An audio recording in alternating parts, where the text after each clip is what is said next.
और एक और बड़ी खबर जो इस वक्त आ रही है वो ये कि एनफोर्समेंट डिपार्टमेंट ने पीएफआई का बैंक खाता सीज कर दिया है। पीएफआई के ऐसे 23 बैंक अकाउंट्स हैं जिन्हें फ्रीज कर दिया गया है। ये बड़ी खबर लगातार देखिए, जिस तरह से पीएफआई का नाम उन तमाम दंगों में, उन तमाम घटनाओं में जिस तरह से सामने आया था, लगातार कहा जा रहा था कि इसे बैन कर देना चाहिए, इससे बैन कर देना चाहिए। क्या कुछ और जानकारी मिल पा रही है? हम सीधे बात करते हैं श्रवण सेन, हमारे सहयोगी इस वक्त हमारे साथ जुड़ चुके हैं और विस्तार से जानकारी के साथ। जी श्रवण। जो कार्रवाई इन्फोर्समेंट डायरेक्टरेट के इन्वेस्टिगेशन यूनिट कर रही थी, उसके तहत ये कहा जा रहा है कि 23 ऐसे बैंक अकाउंट्स है जिसमें 29 लाख रुपए है, उसके फ्रीज कर दिया गया है। और पॉपुलर फ्रंट ऑफ इंडिया के अलावा रिहैबिलिटेशन इंडिया की भी बात किया जा रहा है कि बैंक अकाउंट है उसको भी फ्रीज किया गया है। इसके पीछे कारण ये है कि मनी लॉन्ड्रिंग वाले पूरे इस मामले में कहीं ना कहीं पॉपुलर फ्रंट ऑफ इंडिया को लेकर कई दिनों से कई सारे इन्वेस्टिगेशन चल रहे थे। उत्तर प्रदेश में कंप्लेंट्स ये आए थे कि ये जो transactions popular front of India और रिहैब इंडिया के अकाउंट्स में हो रहे थे वो मनी लॉन्ड्रिंग के तहत हो रहे थे, जिसके कारण ये कार्रवाई की गई है। बिल्कुल, लेकिन श्रवण आपसे जानना चाहेंगे कि इस जांच में आखिर ऐसा क्या पाया गया था, कहां ये ट्रांजैक्शन कहां से हो रहे थे, क्या कुछ था, क्या इस बारे में कोई डिटेल्स मिल पाई है?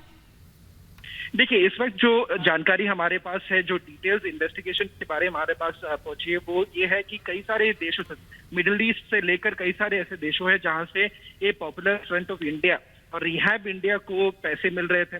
और कहीं ना कहीं जो देखिए डिक्लेरेशन करने की जो जरूरत होती है जब कोई फॉरेन डोनेशन आती है, उसमें भी उल्लंघन किया गया है, जिसके कारण ये कार्रवाई अब कहा जा रहा है कि एनफोर्समेंट डायरेक्टरेट ने किया है।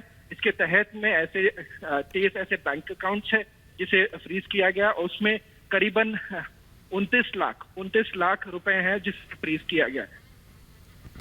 शुक्रिया श्रवण सेन, इस वक्त अहम जानकारी हमें दे रहे थे। और ये एक बड़ी खबर कि ईडी ने पीएफआई के जो ऐसे 23 बैंक अकाउंट्स हैं वो सीज कर दिए हैं। लगातार देखिए पीएफआई और इससे जुड़ी जो तमाम संस्थाएं हैं, लगातार ये जानकारी आ रही थी कि वो मनी लॉन्ड्रिंग में शामिल है। लेकिन इसी पर मैं और विस्तार से बातचीत करती हूँ। मेरी सहयोगी सुचरिता कुकरेती भी इस वक्त न्यूज रूम से हमारे साथ जुड़ चुकी हैं। सुचरिता, निश्चित रूप से ये एक बड़ा फैसला जो यहाँ पर लिया गया है, देखिए एक के बाद एक वो 23 ऐसे अकाउंट्स हैं जिनको सीज कर दिया गया है।